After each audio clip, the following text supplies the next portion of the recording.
What's going on, guys? We're back with another video today. We got a snorkel riser kit going on the Can-Am 700. I believe it's going to be the first video on YouTube. I'm going to do a how-to walkthrough on how to install it. I haven't seen a video personally, so I'm going to go ahead and get one up there because I know some people are wanting to do snorkel risers and don't understand the instructions. So I'm going to go through, show step by step how to install them, and y'all enjoy. So we got the htas,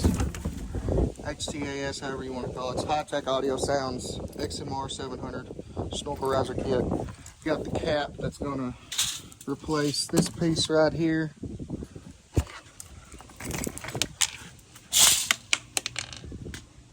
That's nice.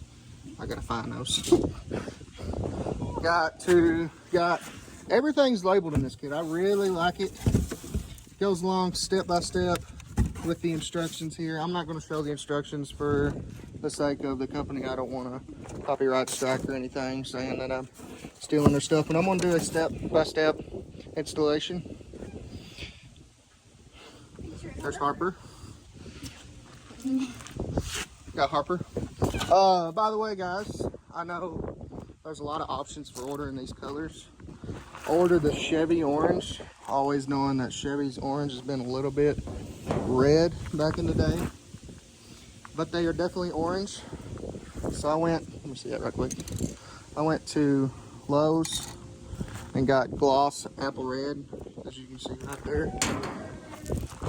If it's anything like the cap it's actually supposed to be, that's almost a, you can't really tell the difference between it.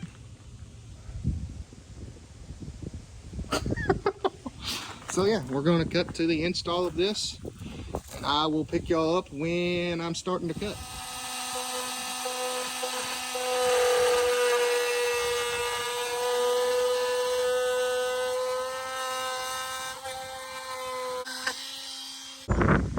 Alright y'all, we're coming back.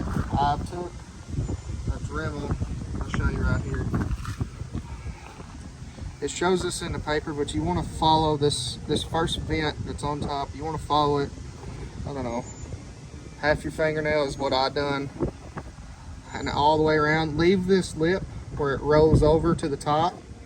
I left that all the way through here, all the way along this side, down. And you have the snorkel filter cover right here. I just shaved it where the hinges, where the actual, I guess you could call them hinges, the pins that go in, the slotted. Just like that. Try to cut around this piece. See, it's got an indentation you can cut around that. So that way that'll save your factory screen spot, and it'll still be attached to your snorkel riser. Pins go in, and shaved it smooth right there.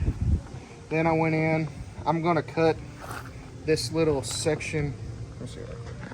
I'm gonna cut this little section right here just a little bit deeper. It'll give me more. I'm gonna cut it smooth with that back, and then I'm gonna cut it deeper over here. Because right now you can see I kind of left it offsetted in, but I'm gonna cut it a little bit more smooth down through here. Cut it open, and then this will fit perfectly on there. I've done test fitted it once. It'll go on there now, but my hose clamps won't be, I won't be able to reach my hose clamps when I go to tighten them up. So I'm just gonna make it a little bit bigger. So we'll be back with y'all when I get that done.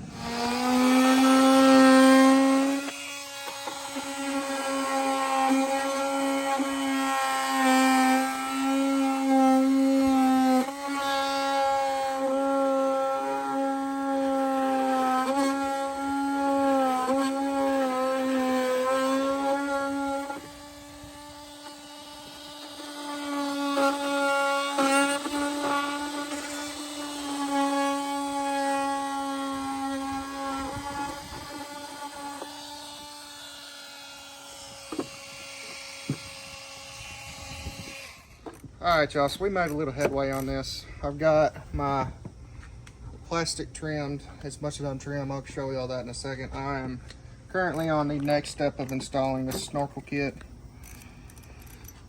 7mm wrench, or socket wrench, socket and ratchet wrench. Takes off your factory intake tube. You take this, hitch it, let your mom yell at you for it being in the yard after a month. Then, all these are labeled in your kit. This is why I love this kit so much. I haven't bragged on it much, but I love it. This paper right here, down here, that shows the instructions, everything's labeled. 1A, 2A, 3A, 1B, 2B, 3B. Everything's labeled.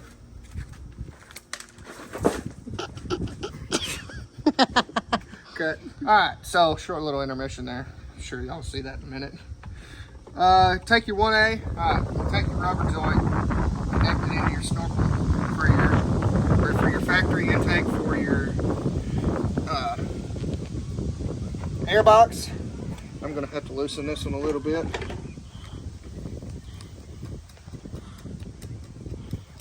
Pop that on there. The factory ones are 7mm to take your hose clamps off. All of the ones they sent are going to be 8mm, so just keep those close to you. Get the ratchet wrench if you want to, really. Then you take this, come down here, give her a couple of wiggles. She'll eventually pop down on there just like that. Give her a good shove.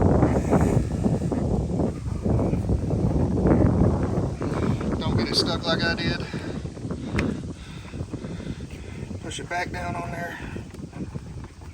Tighten that up and I'll get back with you with the next step. Y'all, I've been bad on this for probably 30 minutes since we've had the last clip.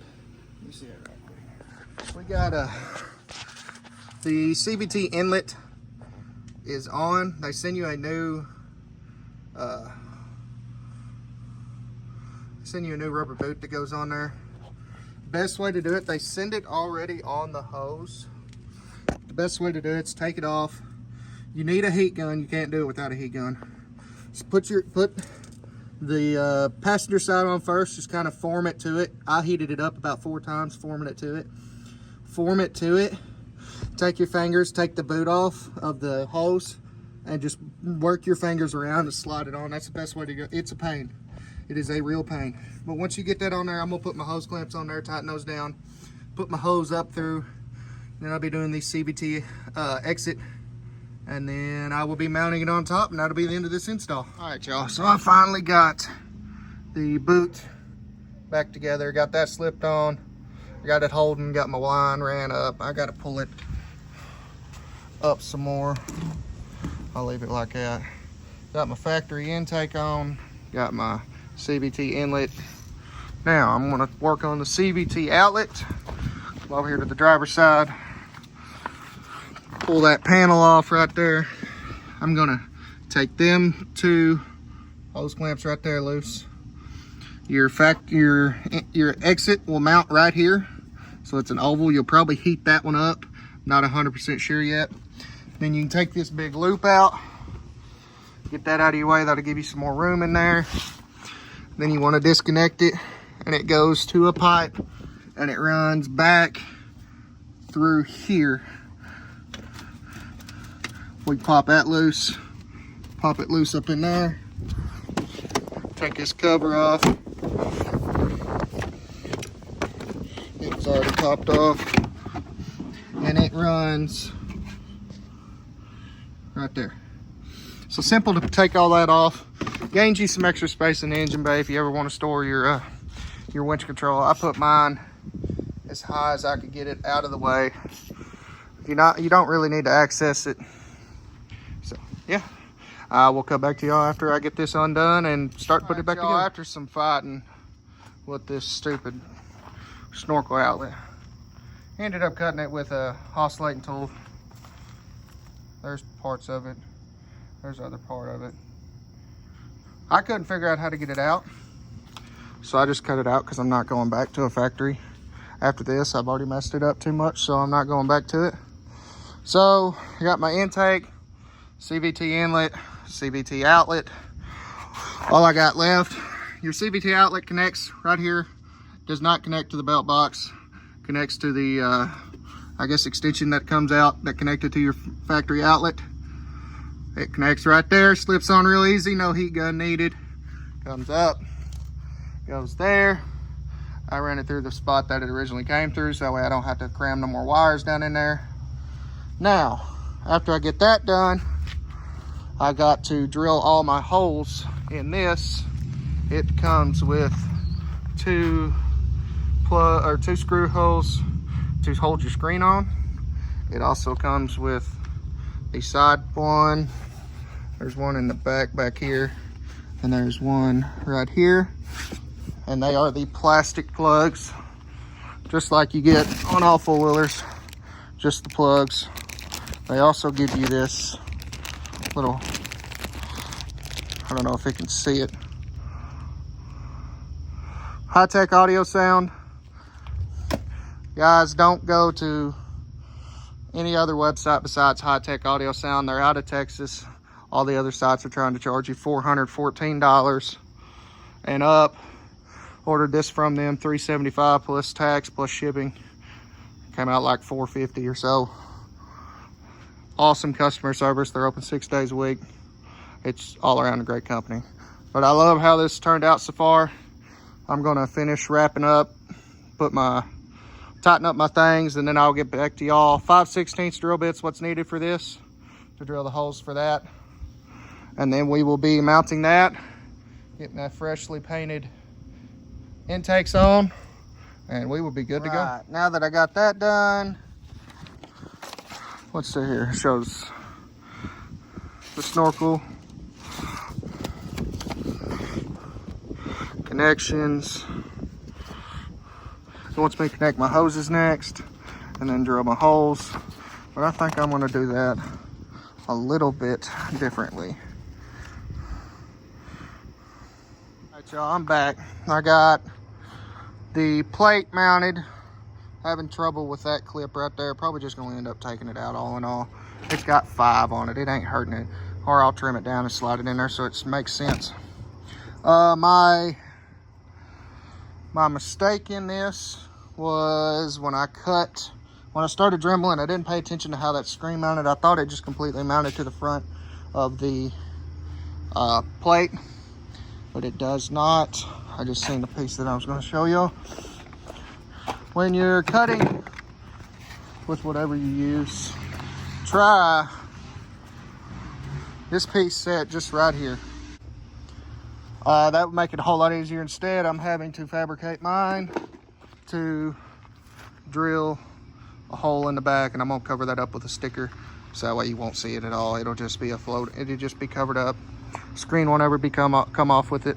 So yeah, other than that, y'all, I'm going to tighten this up, connect my vent lines, put my tubes on it, put my intakes covers on, and I will be done with that and reinstalling every panel I have on it and going to bed and going to work. So I will be back with y'all in just a minute. All right, y'all, I had to cut to it next day. Didn't get it finished last night, had some hiccups. The air intake hose was a little bit long. I had to trim it. Then I had trouble with you have to drill holes to mount these plugs in. It's got 5 of them all around. The older kits only had 3, I believe. It only had 1 in the middle, but just got 2 now. You can see where I made my mistake. I drilled a hole in it trying to hold my screen on, but I learned from my mistakes. I got it all tucked up fancy. Painted them. Looks like garbage, but I will be redoing those here soon. I got a trip coming up, so I'll do it after the trip. Other than that, pretty simple to install. Got to zip tie my vent lines up. Make sure y'all check out Pandemic Performance for any of your performance needs.